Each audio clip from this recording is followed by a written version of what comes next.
अस्सलाम वालेकुम, सत श्री अकाल, नमस्ते, आदाब अर्ज़। दोस्तों, आप सुन रहे हैं शहबाज ऑडियो टेल्स और जो सिलसिला आपको सुनाया जा रहा है ये है अंबर राग मारिया सीरीज मिस्र की मलिका पार्ट 1 एपिसोड 3।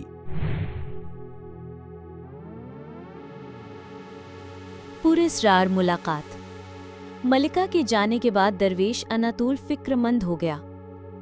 14 बरस के तवील इंतजार के बाद मलिका मिस्र एक माँ की तरह आज पहली बार अपने बिछड़े हुए बच्चे के लिए परेशान हुई थी, और उसकी वजह सिवाय इसके और कुछ नहीं थी कि उसने दरियाए नील के किनारे अंबर को देख लिया था, जो हकीकी मानों में उसका बेटा था। दरवेश अनातोल ने महसूस किया कि मलिका अब हद से आगे गुजर जाएगी। वो हर कीमत पर ये मालूम करवाने की कोशिश करेगी कि अंबर कौन है और रिजाल के घर में वो कैसे आया था। इसका मतलब ये था कि अगर वो इस राज पर से पर्दा उठाने में कामयाब हो गई तो वो अंबर को हासिल कर लेगी। हो सकता है वो उसे अपने साथ महल में ले जाए और खुफिया तौर पर उसकी परवरिश करे। लेकिन फिरौन का महल उसके जासूसों से भरा हुआ था। ये बात वहाँ किसी से भी छुपी नहीं रह सकती थी। जो ही फिरौन को पता चला कि उसकी जान का दुश्मन शहजादा उसके महल के अंदर ही परवान चढ़ रहा है, तो वो उसे हलाक करवा देगा, और हो सकता है कि वो रिजाल और उसकी अधेड़ उम्र बीवी को भी कत्ल करवा दे। रिजाल ये सोचकर परेशान हो गया। फिरौन की मौत तक इस राज को छुपाए रखना बहुत ज़रूरी था। रिजाल को मालूम था कि मलिका अब रिजाल के घर जाकर मिंबर से बातें करने और तहकीकात करने की कोशिश ज़रूर करेगी। उसने फैसला कर लिया कि वो रिजाल से मिलकर उसे सारी सूरत हाल से आगाह कर देगा। वो दिन चढ़ने का इंतज़ार करने लगा। जब सूरज काफ़ी निकल आया तो उसे यकीन हो गया कि रिजाल एहराम मिस्र पहुंच चुका होगा, तो वो झोंपड़ी से रवाना हो गया। गर्मी सुबह से ही पड़ने लगी थी और मिस्र के सहरा के सूरज में तपिश थी, मगर दरवेश अनातोल इस तपिश का आदी था। 1 घंटे की मुसाफिर के बाद वो उस जगह पहुंच गया जहां रिजाल एहराम मिस्र की तामीर का काम कर रहा था। उसने एक गुलाम के हाथ पैगाम भिजवाया तो रिजाल कपड़े से हाथ पोंछता हुआ एहराम के गार से बाहर आ गया। वो अपने सामने दरवेश अनातोल को देखकर बोला, आपने क्यों तकलीफ फरमाई? मुझे हुक्म कर देते, मैं खुद आपके यहाँ हाजिर हो जाता। दरवेश ने कहा, रिजाल, काम ही ऐसा था कि हमें खुद तुम्हारे पास आना पड़ा। मैं चाहता हूँ कि हम खजूरों के साई में बैठकर बात करें। जैसे आप फरमाएं। वो दोनों करीब ही खजूरों की ठंडी ठंडी छाँव में बैठ गए और बातें करने लगे। रिजाल को मालूम था कि अनातोल अंबर के बारे में सब कुछ जानता है। दरवेश अनातोल ने बैठते ही कहा, मेरे पास रात मलिकाए मिस्र आई थीं। रिजाल चौंक उठा। क्या फरमाया सरकार? मलिकाए मिस्र नफरीती आपके पास तशरीफ लाई थीं? हाँ रिजाल, मेरी बात गौर से सुनो।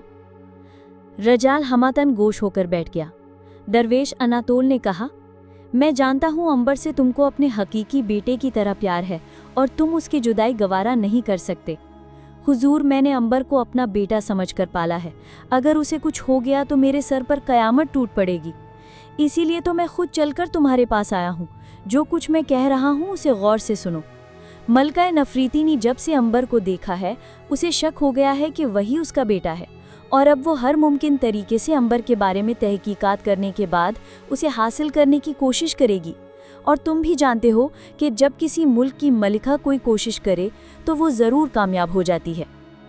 रिजाल ने परेशान होकर कहा, मगर हुजूर, मैं और अंबर की माँ बच्चे की जुदाई गवारा नहीं कर सकते। तुम जुदाई को रो रहे हो रिजाल।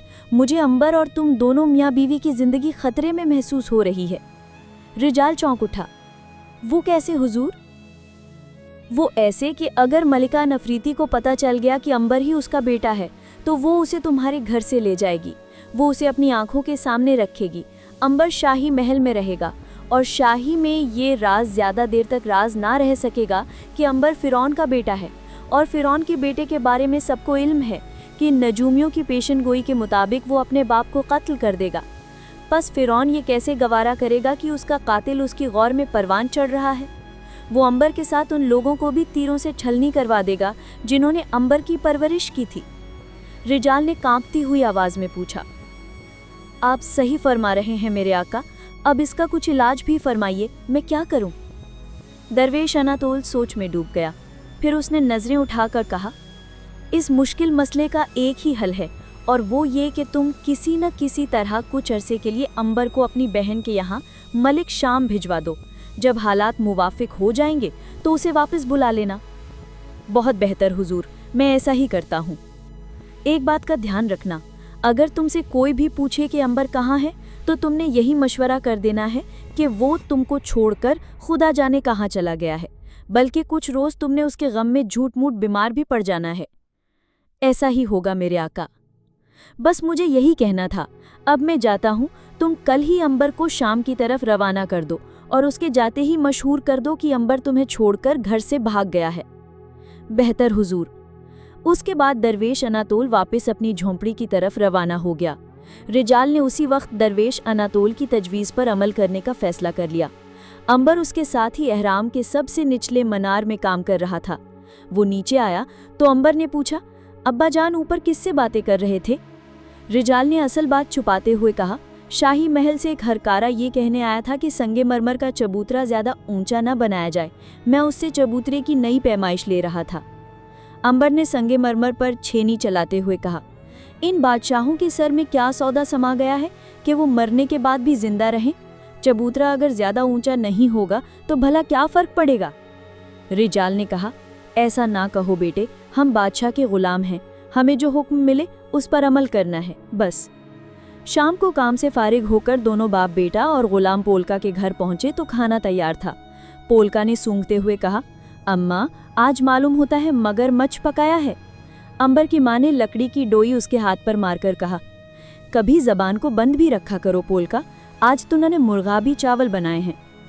रबे अजीम की कसम, मुर्गाबी चावल तो मेरा मन कर रहा था। ग़ुलाम पोलका ने खुश होकर कहा। खाने के बाद ग़ुलाम पोलका अंगूलों की गोड़ी करने चला गया। रिजाल ने सारी बात अपनी बीवी को बता दी। वो पहले तो बड़ी परेशान हुई, फिर उसने भी दरवेश अनातोल की तजवीज़ को पसंद करते हुए कहा, हमें अंबर को जल्द से जल्द शाम की तरफ रवाना कर देना चाहिए। मैं आज ही अनवर से बात करूंगा, वो भी कई दिन से कह रहा है कि मैं काम करते करते थक गया हूँ। रात को जब बाप सोने लगे तो रिजाल ने अनवर से बात शुरू कर दी। उसने उसे कहा कि वो चाहता है अनवर कुछ देर के लिए हवा बदली के वास्ते उसकी बहन के पास मुल्क शाम चला जाए।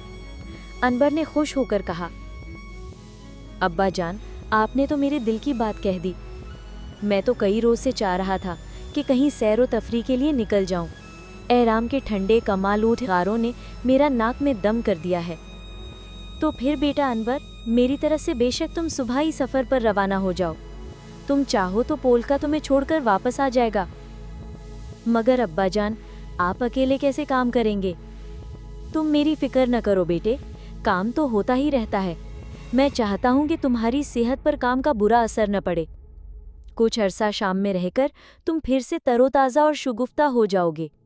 मैं बहन के नाम एक ख़त तुम्हें साथ कर दूंगा। ठीक है अब्बा जान, मैं कल सुबह सफ़र पर रवाना हो जाऊंगा। रिजाल ने रब अजीम का शुक्रिया अदा किया कि इतना मुश्किल मरहला इतनी आसानी से तय हो गया था। उसी अनबर की ज़िद्दी आदत से डर था कि कहीं वो इनकार न कर दे, मगर उसने तो खुशी का इजहार किया था और कल सुबह वो सफ़र पर रदाना भी हो रहा था। रिजाल को यूं महसूस हुआ जैसे किसी ने उसके सीने पर से पत्थर की भारी सिल उठाकर फेंक दी है। अब वो अनबर की ज़िंदगी की तरफ से मुतमईन था। ये उसकी किस्मत थी कि रब अजीम ने उसे एक ऐसे बेटे का बाप बना दिया था जो उसका बेटा नहीं था, बल्कि फ़िरौन मिस्र की औलाद थी, और बादशाहों की साजिशों से वो पूरी तरह वाकिफ़ था। शाही महलों में बाप या बेटे को जहर देकर हलाक कर देना कोई अनोखी बात नहीं थी, लेकिन रिजाल एक मेहनतकश इंसान था, एक गरीब मजदूर था। उसकी ज़िंदगी की सारी कमाई औलाद की मोहब्बत थी। वो औलाद का गम बर्दाश्त ही नहीं कर सकता था। यही वजह थी कि वो अनबर को मुल्क शाम की तरफ भिजवाने के फैसले से बहुत खुश था। दूसरी जानिब अनवर भी खिलाफे तवक्को सफ़र पर रवाना होने को बेताब था। वो मुंह अंधेरे ही उठ बैठा और सफ़र की तैयारियां करने लगा। पोलका भी आंखें मलता हुआ जाग पड़ा। वो ज़्यादा देर तक सोए रहने का आदी था और जल्दी जगा दिए जाने पर बड़बड़ कर रहा था।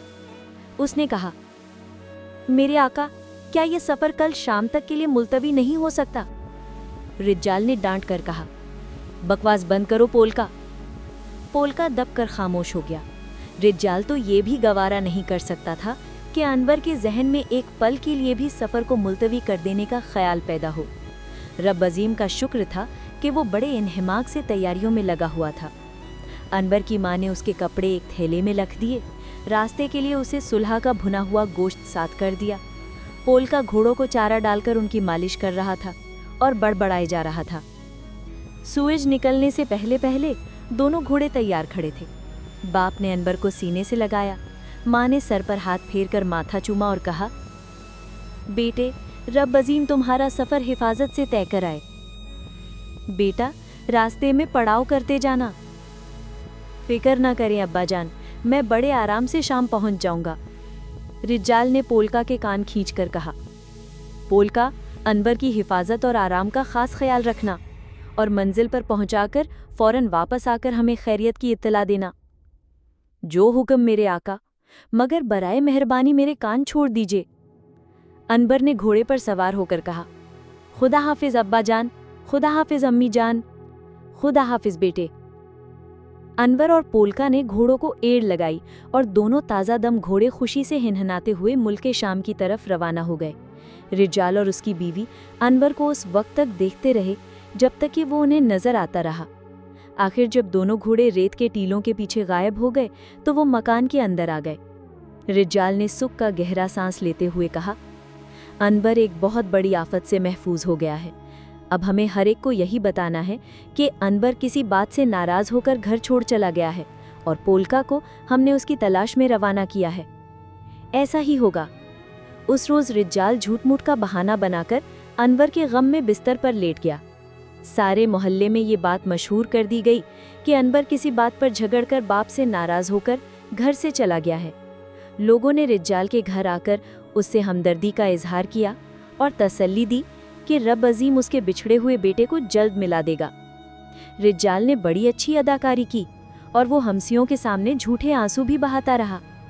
जब सब लोग और औरतें चली गई तो दोनों मियाँ बीवी मुस्कुराते हुए बिस्तरों से उठकर बावर्ची खाने में गए और जी भरकर खाना खाकर सो गए। आधी रात गुजर चुकी थी कि रिजाल की आंख खुल गई। उसे यूं लगा जैसे कोई दरवाजे पर दस्तक दे रहा है। उसने बीवी को जगाना मुनासिब न समझा और खुद उठकर मकान की ड्योढ़ी में आकर बोला, कौन है बाहर? बाहर से किसी औरत की आवाज आई। दरवाजा खोलो, एक जरूरी बात करनी है। रिजाल का दिल धड़क उठा कि आधी रात को ये औरत कौन उससे मिलने आई है। उसने दरवाजा खोला तो एक औरत जिसका रंग गोरा था और सर से पांव तक सियाह लबादे में लपटी हुई थी अंदर आ गई। रिजाल ने उसे कमरे में ले जाकर खजूर के मूंढे पर बिठाया और कहा, मोहतरम बहन, आपने आधी रात के वक्त इतनी तकलीफ क्यों उठाई? ये पूरा सरार सियाह लबादे में लपटी हुई औरत जो रात के अंधेरे में रिजाल के घर आई थी, मलिका मिस्र नफरती की खास कनीर शारमीन थी। मलिका ने फैसला कर लिया था कि वो अनवर को रात को खुफिया तौर पर अपने महल में बुलाएगी और पूछेगी कि वो कौन है और रिजाल के घर कैसे आया। लेकिन उसे शाम ही को मालूम हो गया कि अनवर घर छोड़कर भाग गया है। एक लम्हे के लिए उसे ख्याल आया कि शायद रिजाल ने जानबूझकर उसे भगा दिया है, मगर उसके जासूस हबशी ने आकर इत्तला की कि अनवर के बाप का गम से बुरा हाल है और वो बिस्तर पर बीमार पड़ा है। मलिका ने रात को हबशी गुलाम के हमरा शारमीन को सही सूरत हाल मालूम कराने के लिए रिजाल के घर भेजा। शारमीन ने मूंढे पर बैठते ही कहा, सुनो रिजाल, मैं मलिका मिस्र नफरती की तरफ से तुम्हारे पास ये मालूम करने आई हूँ कि अनवर कहाँ है। रिजाल सर से पांव तक कांप गया। जिसका उसे अंदेशा था वही बात होकर रही थी। उसने रब अजीम का शुक्र अदा किया कि ऐन वक्त पर वो अनवर को घर से भगा चुका था। रिजाल ने आंखों में आंसू भरकर कहा, नेक दिल बहन, अनवर मेरे दिल पर जुदाई का दाग लगाकर घर से चला गया है। वो काम से जी चुराने लगा था। परसों मैंने उसे सबके सामने डांट दिया, बस उसका उसने बुरा माना और कल वो घर से फरार हो गया। उसके गम में मेरा और उसकी माँ का बुरा हाल हो रहा है। शारमीन को यकीन सा आ गया कि रिजाल सच कह रहा है। उसने पूछा, क्या तुम्हें अंदाजा है कि अनवर भागकर किधर गया होगा? मैं क्या अर्ज कर सकता हूँ अच्छी बहन, मेरा तो कोई रिश्तेदार भी कहीं नहीं है। रब अजीम मेरे लख्ते जिगर को जल्दी वापस लाए, नहीं तो उसकी माँ तो गम से मर जाएगी। मगर नेक दिल बहन, मलिका आलिया ने इस गरीब के बच्चे को किस लिए याद किया था? अब शारमीन ने झूठ बोलते हुए कहा, सिपह सालार को गुस्सा था कि उस रोज तुम्हारे बेटे ने शाही सवारी के गुजरने के वक्त बाहर निकलकर गुस्ताखी क्यों की। मलिका को मालूम हुआ कि सिपह सालार अनबर को मरवाना चाहता है, तो उन्हें फिक्र हुई और मुझे भेजा कि मालूम करूं कि अनबर महफूज है। रिजाल समझ गया कि शारमीन झूठ बोल रही है। वो दोनों ही झूठ बोल रहे थे, मगर दोनों एक दूसरे की झूठ से बेखबर थे। रिजाल ने शारमीन से कहा कि वो मलिका यालिया का उसकी तरफ से शुक्रिया अदा करे कि उन्होंने उसके बेटे का इतना फिक्र किया। फिर वो रोने लगा। शारमीन ने उसे तसल्ली दी और जल्दी से बाहर निकल गई। खजूर के पेड़ों के तले हबशी गुलाम घोड़े लिए इंतजार कर रहा था। शारमीन घोड़े पर सवार होकर रात के अंधेरे में गुम हो गई। रिजाल ने बीवी को जगाकर सारी बात, तो वो भी रब अजीम का शुक्रिया अदा किया कि अनबर की जान बच गई और वो मिस्र से निकल गया था। दोस्तों, ये था अंबरनाग मारिया सीरीज मिस्र की मलिका का ये एपिसोड। अगर आपको हमारी ये कहानी पसंद आई है तो इसे लाइक करें, अपने दोस्तों के साथ शेयर करें और अगला हिस्सा सुनने के लिए हमारे चैनल शहबाज ऑडियो टेल्स को सब्सक्राइब करना मत भूलिएगा। आपकी मोहब्बत और ताउन ही हमें मज़ीद अच्छी कहानियाँ सुनाने का हौसला देता है। मिलते हैं अगले एपिसोड में, तब तक के लिए अल्लाह हाफिज़।